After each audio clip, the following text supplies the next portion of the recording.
Bismillahirrahmanirrahim. Assalamu alaikum. I am your social studies instructor Amna Nawaz and I welcome to all of you in your class. My dear students, आज हमने B-Lift 3 पढ़ना है. I hope by now all of you have done with your bridging activity. Move करते हैं हम अपने learning outcome की तरफ. आज का जो हमारा learning outcome है वो क्या है? आज हमने schools, communities and transportation इनमें देखना है कि किस तरह से वक्त के साथ साथ तब्दीली आई है.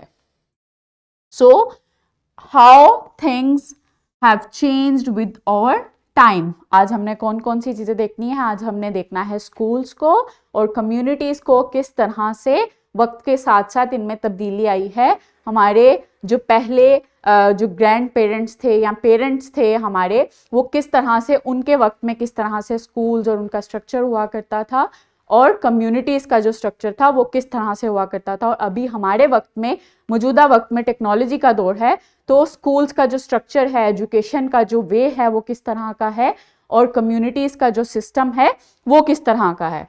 So let's see in the video. In the past students set on the floor and used a black board. Past में जो स्कूल्स होते थे वहाँ पे ब्लैक बोर्ड इस्तेमाल किया जाता था और स्टूडेंट्स जो थे वो ज़मीन पर बैठकर पढ़ाई किया करते थे. उसके बाद जो है वक्त गुजरने के साथ साथ तब्दीली आई, तो वाइट बोर्ड का इस्तेमाल होना शुरू हो गया, मार्कर्स आ गए, चौक की बजाय मार्कर्स का इस्तेमाल होना शुरू हो गया.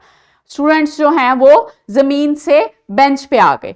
उसके बाद जो है अब हमारे अभी के दौर में हम देखें तो टेक्नोलॉजी का इस्तेमाल किया जाता है और स्टूडेंट्स के पास क्लासरूम में टैब्स होते हैं और स्मार्ट एलईडीज होती हैं उनको पढ़ाने के लिए. इसी तरह जो कम्युनिटीज़ हैं वो किस तरह से चेंज हुई हैं. पहले कम्युनिटीज़ बहुत छोटी होती थी, इतनी टेक्नोलॉजी नहीं थी, इतना वास्ट सिस्टम नहीं था किसी भी शहर का या किसी भी कस्बे का, तो कम्युनिटीज़ बहुत छोटी हुआ करती थी और लोग जो थे वो एक दूसरे को जानते थे. लेकिन अब जो है वो कम्युनिटीज़ बहुत ज़्यादा हो गई है, टेक्नोलॉजी बहुत ज़्यादा बढ़ गई है, पॉपुलेशन बहुत ज़्यादा बढ़ गई है, number of people in every settlements बहुत ज़्यादा बढ़ते जा रहे हैं, तो कम्युनिटीज़ भी बड़ी हो गई हैं. और कम्युनिटीज़ बड़ी हो गई हैं तो पीपल जो हैं, लोग जो हैं वो अपनी अपनी लाइफ में बिजी हो गए हैं और वो एक दूसरे को नहीं जानते. So, my dear students, ये आपका formative check है. This is your worksheet and then your classwork and your thrive that you have to do in your practice book. So, I hope all of you have done well. We will meet in our next session, inshallah. Allah Hafiz.